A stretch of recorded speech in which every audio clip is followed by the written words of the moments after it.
2024년 12월 일본 후쿠오카현 기타큐슈시의 평화로운 밤. 그러나 그날 저녁 아무도 예상치 못했던 끔찍한 사건이 발생했습니다. 학원을 마치고 햄버거를 사러 들른 두 중학생은 단 30초 만에 일상이 비극으로 바뀌었죠. 일본 사회를 충격에 빠뜨린 이 사건은 단순한 범죄 이상으로 많은 것을 시사합니다. 오늘은 이 사건의 진실을 깊이 파헤쳐 보겠습니다. 여러분, 제가 더욱 힘내서 영상 제작을 할 수 있게 구독 한 번씩만 눌러주세요. 더 열심히 하겠습니다. 2024년 12월 14일 저녁 8시 30분 기타큐슈시의 맥도날드 매장에서 끔찍한 일이 벌어졌습니다. 두 중학생, 한 여학생과 한 남학생이 매장 계산대 앞에 서 있던 순간 한 남성이 돌연 흉기를 꺼내들었습니다. 그는 주변을 의식하지 않은 채 두 학생을 향해 무차별적으로 공격했습니다. 사건은 단 30초 만에 끝났지만 그 여파는 일본 사회 전체를 뒤흔들었습니다. 이 매장은 평소 학생들이 자주 찾는 곳이었습니다. 인근 학교와 학원이 많아 학생들의 쉼터 역할을 하던 곳이었죠. 하지만 그날 밤 이곳은 비극의 현장으로 변했습니다. 여학생은 복부를 찔려 과다출혈로 현장에서 사망했고 남학생은 허리를 찔려 중상을 입었지만 생명에는 지장이 없었습니다. 이 사건은 단순히 피해자들의 비극으로 끝나지 않았습니다. 범인이 누구인지, 왜 이런 끔찍한 일을 저질렀는지에 대한 의문이 이어졌습니다. 범인은 히라바루 마사노리라는 43세 남성으로 밝혀졌습니다.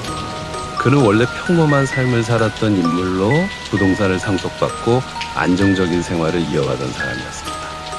그러나 그의 삶은 최근 몇 년간 급격히 변화했습니다. 고등학교 시절 그는 싸움을 말리는 성격으로 알려져 있었습니다. 주변 사람들에게는 온화한 이미지로 기억되었죠.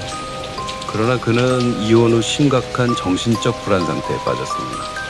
이웃들의 증언에 따르면 그는 자주 괴성을 지르거나 벽을 두드리는 등 이상 행동을 보였다고 합니다.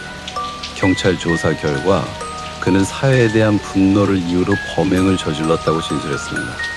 특정한 피해자를 목표로 한 것이 아니라 단순히 무고한 사람들을 공격함으로써 자신의 분노를 표출하려 했던 것입니다.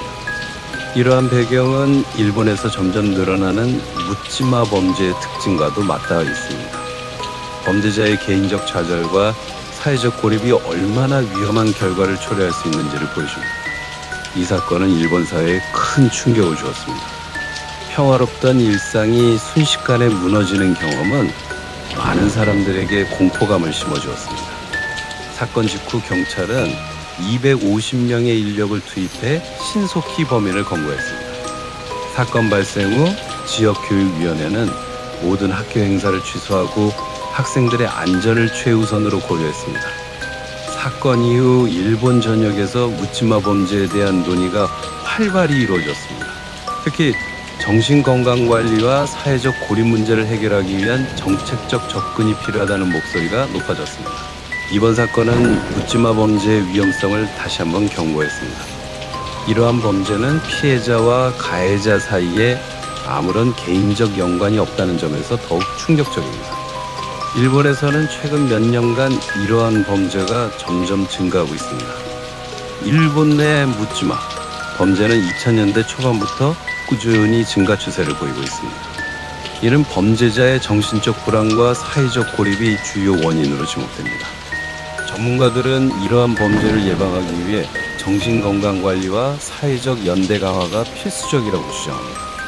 후쿠오카 맥도날드 칼부림 사건은 단순한 범죄 사건이 아닙니다. 이는 우리 사회가 얼마나 쉽게 무너질 수 있는지를 보여주는 경고입니다. 묻지마 범죄는 피해자와 가해자 모두에게 비극을 초래하며 사회 전체에 깊은 상처를 남깁니다. 우리는 이런 비극을 막기 위해 무엇을 할 수 있을까요? 개인의 정신건강관리는 어떻게 이루어져야 할까요? 사회적 고립 문제를 해결하기 위한 방법은 무엇일까요? 여러분의 생각을 댓글로 남겨주세요. 오늘도 시청해주셔서 감사합니다. 다음 영상에서는 더 깊이 있는 내용으로 찾아뵙겠습니다. 구독과 좋아요는 큰 힘이 됩니다. 감사합니다.